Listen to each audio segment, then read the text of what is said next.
Hello, everybody. How are you today?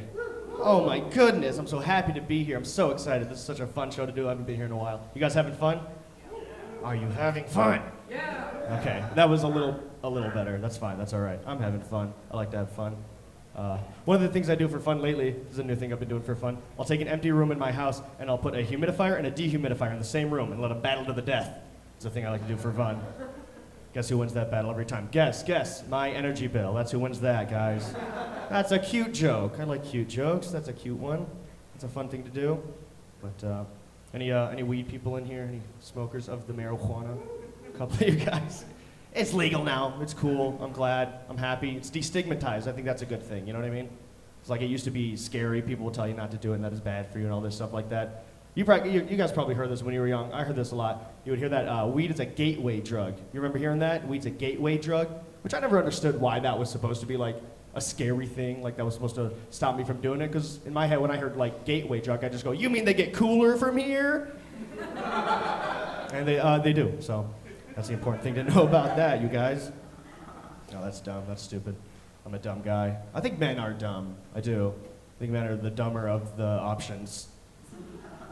But I will say this in defense of men and their dumbness. I don't think that intelligence is really that much of an importance as a personality trait, right? I don't think intelligence is as important as empathy. I think empathy goes a long way. You know what I mean? It's better to be empathetic than to be intelligent. I'll give you an example, all right?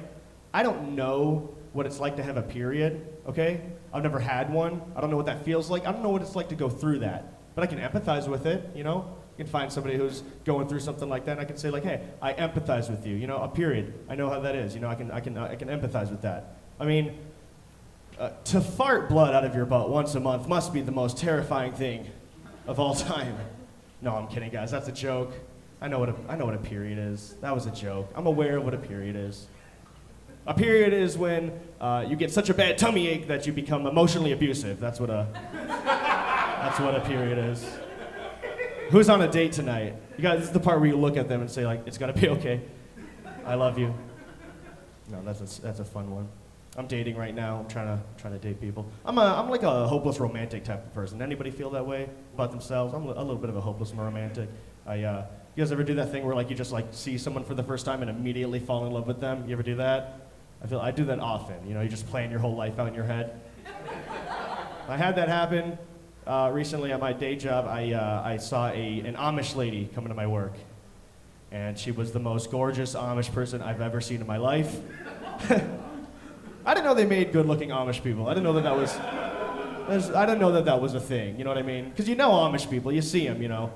Like they're always like wearing like denim from like the throat down or whatever, you know. They kind of have like a witchy thing going on, I feel like. And they're not here, you guys can, it's okay, chill out, you know.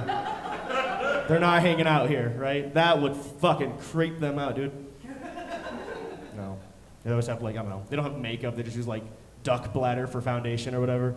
It's kind of chill, but I don't know. This one was different. This girl was awesome. She was amazing. And I just like pictured in my head, you know, picturing our life together. And I thought to myself, like, I think I could do it, right? I think I could go Amish, okay? For the right girl, I could do it. I could go Amish, okay? I would be fine, you know? I'll wear the overalls. I'll learn how to like do woodworking or whatever, build a barn, all that stuff like that. Honestly, it wouldn't be that bad. It might be a really healthy relationship because I know I'm not going to be jealous of her texting other guys. So that's important. That's an exciting thing.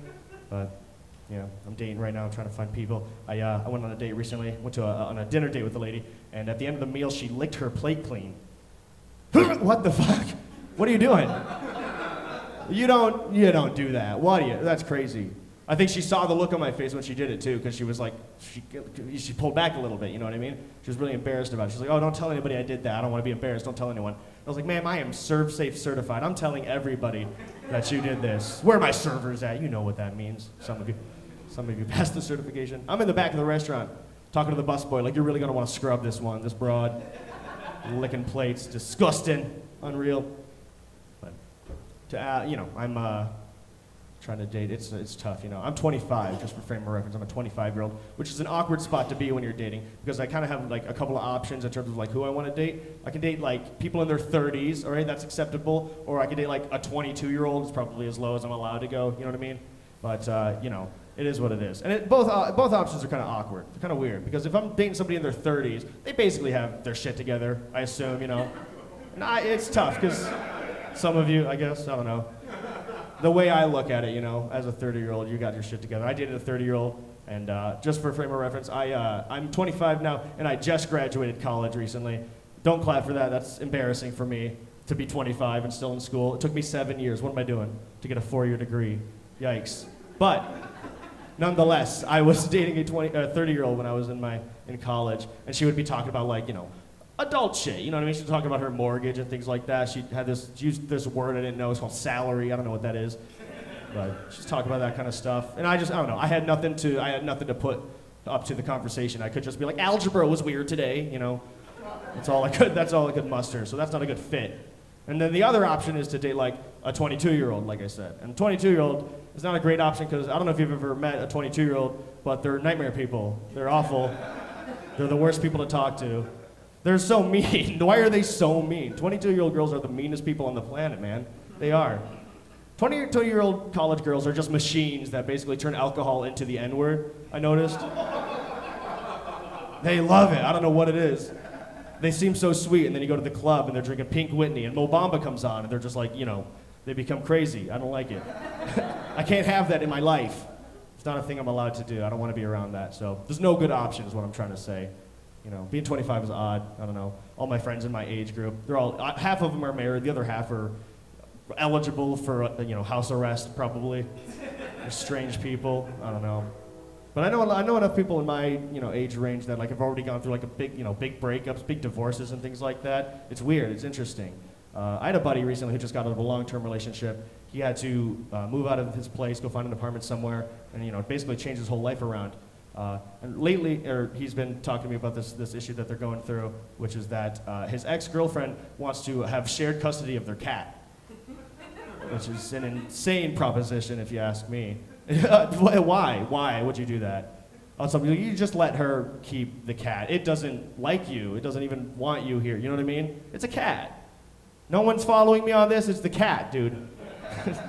You see those videos online on like YouTube of like soldiers coming home from war, their dogs are there, and they're so excited to see them. Cats aren't those people. Cats aren't those guys, okay? Cats, the minute you walk out the door, they forgot you exist. And I think they prefer if you're gone, honestly. So, all right, you guys are sad about the cat thing. I'm not going to be a weekend cat dad. That's not going to happen. I refuse to let that be a thing. But whatever, it's fine. I'll talk about some other stuff. I recently got my first colonoscopy. That was interesting.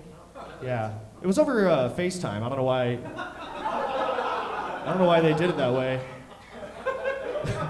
It's an odd way to do it. Don't find your doctor on Facebook Marketplace. That's my one piece of advice for you guys. You know, it just cuts to me like holding like an iPhone camera up to my crotch. Like, is this working? He's like, yeah, closer. Like, that's weird. That's a strange way to go. But what else do I have to talk about? I got the second line, so I'll do one more thing. I like, I don't know, Pogs are cool. You guys like Pogs? Sweet. What do you like best about Pogs? I'm too young for that. All right, good night, guys.